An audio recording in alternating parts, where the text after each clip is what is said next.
الحمد للہ رب العالمین والعاقبۃ للمتقین والصلاة والسلام علی سید المرسلین۔ ناظرین کرام السلام علیکم ورحمۃ اللہ وبرکاتہ۔ ایمانی صفات کا عنوان لے کر آپ کی خدمت میں حاضر ہوں۔ ایمانی خدمات کے تعلق سے، ایمانی صفات کے تعلق سے وہ چیزیں آپ کے سامنے پیش کر رہا تھا جس میں قناعت اور استغنا کا ذکر کیا گیا ہے۔ قناعت اور استغنا اس کی وضاحت پہلے کر چکا ہوں، اور ابھی جو حدیث آپ کے سامنے پیش کر رہا ہوں یہ بات واضح ہو جائے گی کہ استغنا اور قناعت کیا چیز ہے۔ اللہ کے رسول صلی اللہ علیہ وسلم سے کچھ لوگوں نے کچھ سوالات کیے تھے، کچھ طلب کیا تھا۔ چونکہ آپ کے زمانے میں مدینہ منورہ کے اندر جب فتوحات کا سلسلہ شروع ہوا تھا،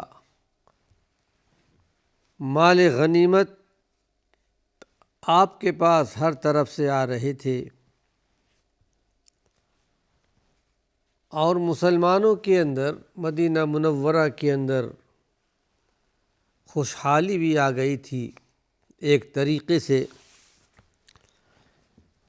تو ایک مرتبہ انصار میں سے کسی نے کچھ سوال کر لیا، کچھ لوگوں نے طلب کر لیا۔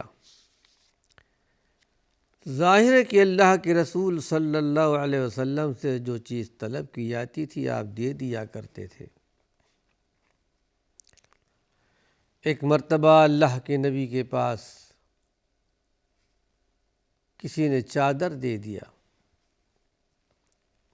غالباً سردی کا زمانہ رہا ہوگا، اچھی قسم کی چادر تھی۔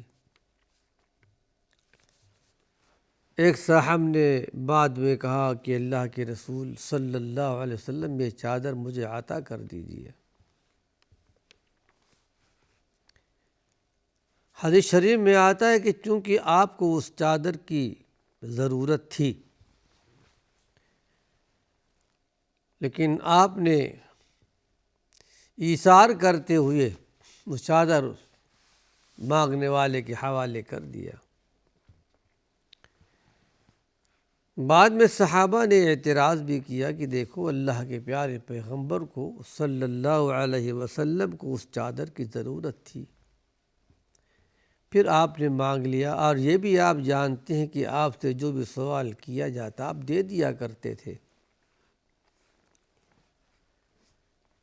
تو انہوں نے وجہ بتائی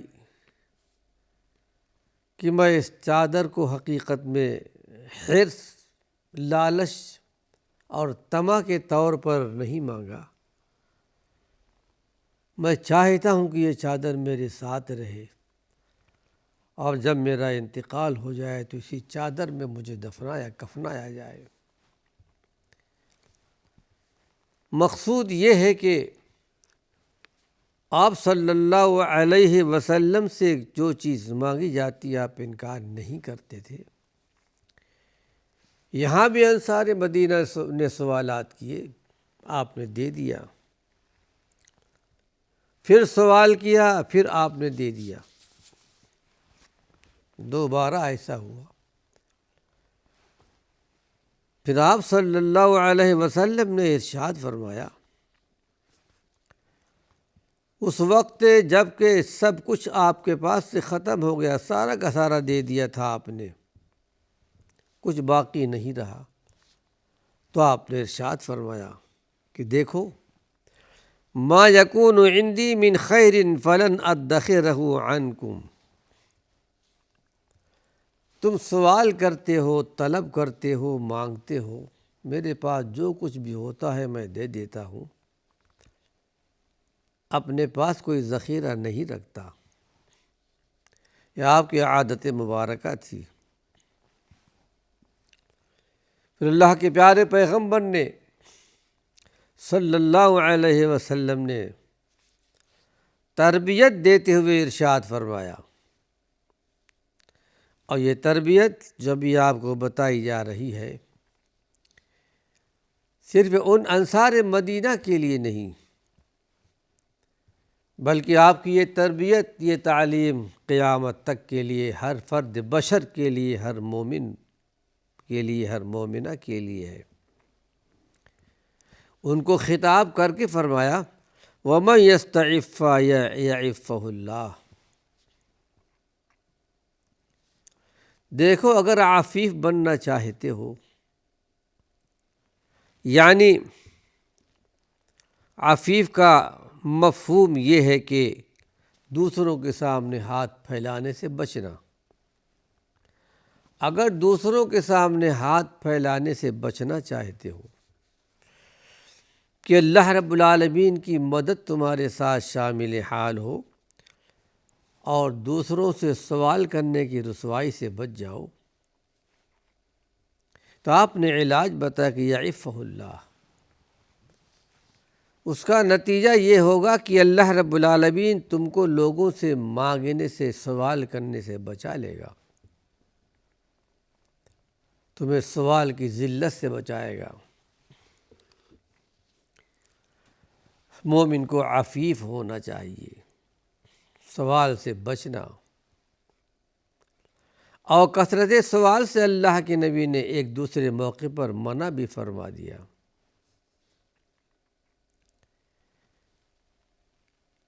اور پھر اللہ کے پیارے پیغمبر نے، جیسا کہ آگے حدیث آئے گی،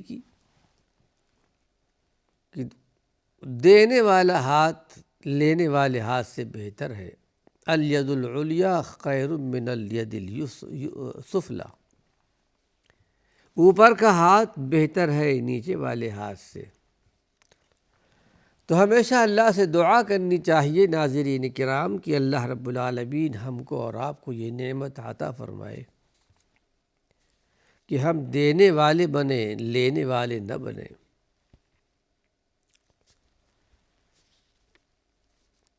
پھر یہ کہ وَمَن يَسْتَغْنِ يُغْنِهِ اللَّهُ۔ جو لوگوں سے، بندوں سے بے نیاز ہو جاتا ہے، اگر کسی کے پاس مال ہے، دولت ہے، سب کچھ ہے، اور آدمی اس سے بے نیاز ہو جاتا ہے، اس کے دل میں حرص اور لالچ نہیں آتی کہ اس کے پاس تو اتنا ہے، میرے پاس نہیں ہے، کاش کہ میرے پاس بھی ہوتا، میں بھی ایسا مالک ہوتا، دولت مند ہوتا۔ لیکن ہاں، ایک بات یہاں بھی یاد رکھنے کی ہے، اگر اللہ نے کسی کو مال دیا ہے، دولت دی ہے، سرمایہ دیا ہے، اللہ کے راستے میں خرچ کرتا ہے، غریبوں پر، مسکینوں پر، یتیموں پر، بیواؤں پر، جہاں ضرورت ہوتی ہے دیتا ہے۔ لیکن ہے ایک مرد مومن جس کے پاس یہ سب کچھ نہیں ہے، لیکن تمنا کرتا ہے، اس کے دل میں ایک امنگ اٹھتی ہے کہ اے پروردگار عالم، کاش کہ میرے پاس بھی ہوتا، یہ دولت میرے پاس ہوتی، تو جس طرح میرا بھائی، یہ تیرا بندہ تیرے راستے میں خرچ کرتا رہتا ہے، میں بھی ایسا کرتا۔ تو اللہ رب العالمین کا ایک کریمانہ انداز دیکھیے کہ اللہ رب العالمین اس بندے مومن کو خرچ کرنے والے کے برابر ثواب ملتا ہے۔ نیت اچھی ہے، دل اچھا ہے، خیالات، افکار اچھے ہیں، اور حقیقتاً وہ دل میں اس بات کی تمنا رکھتا ہے میرے پاس ہوتا تو میں بھی دیتا۔ لیکن حرص، لالچ، طمع ایک الگ چیز ہے۔ اس سے اللہ کے نبی صلی اللہ علیہ وسلم نے بچنے کی تاکید فرمائی ہے۔ پھر ایک بات اور آپ نے ارشاد فرمایا، وَمَن يَتَصَبَّرْ يُصَبِّرْهُ اللَّهُ، جو بہت کٹھن وقت میں، مشکل وقت میں صبر کر لیتا ہے، وہ چاہے روزی کے معاملے میں ہو، وہ چاہے بیماری کے معاملے میں ہو، زمین کے تعلق سے ہو، جانی ہو، مالی ہو، کسی بھی طریقے سے کوئی کٹھن وقت اس پر آ جاتا ہے، مشکل وقت، اس وقت یہ مضبوطی کے ساتھ صبر کے دامن کو پکڑ لیتا ہے اور اللہ کے جناب میں، اللہ کے حضور میں کہتا ہے، پروردگار عالم یہ تیرا فیصلہ ہے، اے اللہ ہم تیرے فیصلے پر راضی ہیں۔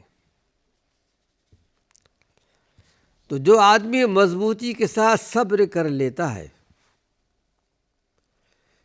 بے صبری کا اظہار نہیں کرتا، تو پروردگار عالم بھی اس کو صبر دے دیا کرتا ہے، اس کو صبر کی توفیق ملتی ہے۔ کوئی ایمان کی طرف آنا چاہتا ہو تو اس کو ایمان کی دولت مل جاتی ہے۔ یہدی الیہ من ینیب، جو اللہ کی طرف جھکنا چاہے اللہ اسے اپنی طرف جھکا لیتا ہے، اسے صحیح راستے کی تلقین کر دیتا ہے، بتا دیتا ہے، صحیح راستے پر چلا دیتا ہے۔ قرآن حکیم میں کئی مقام پر اس قسم کی آیات موجود ہیں۔ لیکن جو آنا ہی نہیں چاہتا، اصلاح کرنا ہی نہیں چاہتا، اللہ سے تعلق پیدا نہیں کرنا چاہتا، تو پروردگار عالم اس کو چھوڑ دیتا ہے، بھٹکتا رہتا ہے، یہاں تک کہ جہنم اس کی قسمت بن جاتی ہے۔ اور صبر کی حقیقت اس کو ملتی ہے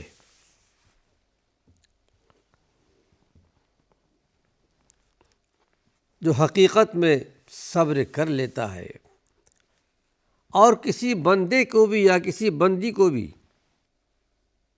صبر سے زیادہ کوئی وسیع نعمت نہیں ملی۔ یعنی صبر کی نعمت بہت بڑی نعمت ہے، جس کو پروردگار عالم صبر کی نعمت عطا فرمائے۔ اس حدیث میں خاص طور سے یہ بات بتائی گئی، ناظرین کرام، کہ بندہ اگر چاہتا ہے کہ وہ دوسروں کے سامنے، بندوں کے سامنے محتاج نہ ہو، دست سوال دراز نہ کرنا پڑے، اور مشکلات و مصائب اس کو اپنی جگہ سے ہٹا نہ سکیں، مشکلات میں ہے، پریشانی میں ہے، لیکن یہ ہے کسی سے سوال نہیں کرتا۔ اللہ کے پیارے پیغمبر محمد صلی اللہ علیہ وسلم نے ایک دعا بھی سکھائی ہے۔ آپ دعا مانگتے تھے، اللہم انی اسألک الہدی والتقی والعفاف والغنی، اے اللہ میں تجھ سے ہدایت کا سوال کرتا ہوں۔ آپ ہدایت پر تھے، ہدایت کا اونچا مقام اللہ نے آپ کو دیا تھا، اللہ نے آپ کو امام الانبیاء بنایا، سید البشر بنایا، ایمان کے سارے تقاضے آپ کے اندر موجود تھے، دنیا کے سب سے بڑے متقی، سب سے بڑے پرہیزگار تھے، لیکن اللہ سے ہدایت کی طلبگار، اللہ میں تجھ سے ہدایت سوال کرتا ہوں، والتقی، اور میں تقوی چاہتا ہوں۔ دنیا کے سب سے بڑے متقی تھے۔ پھر اللہ کے پیارے پیغمبر دعا بھی فرمایا کرتے تھے، اللہم آت نفسی تقواہا، اللہ تو میرے نفس میں تقوی عطا فرما دے۔ وَزَكِّهَا أَنْتَ خَيْرُ مَنْ زَكَّاهَا، اللہ تو میرے نفس کو پاک صاف کر دے، ان میں کر دے جن کے نفسوں کو تو نے پاک کیا ہے۔ آپ دنیا کے سب سے بڑے انسان تھے، انسانیت میں ہر چیز میں اللہ نے آپ کو اونچا مقام دیا تھا، تقوی طہارت میں بھی۔ کیا آپ سے بڑھ کر کے کہ وہی متقی ہو سکتا ہے؟ ایک مرتبہ آپ نے کسی موقع پر ارشاد فرمایا کہ میں تم میں سب سے زیادہ اللہ سے ڈرنے والا ہوں۔ غالباً غزوہ حنین کا موقع تھا، مال غنیمت آپ نے تقسیم فرمائی، پھر کسی نے یہ کہہ دیا کہ اللہ کے نبی صلی اللہ علیہ وسلم مال کی تقسیم کرنے میں آپ نے عدل و انصاف سے کام نہیں لیا۔ اس وقت اللہ کے نبی نے ارشاد فرمایا تھا، اس سرزمین پر اگر میں عدل و انصاف نہ کروں گا تو اور کون انصاف کرے گا؟ لیکن تاریخ میں ایسی بات بھی آتی ہے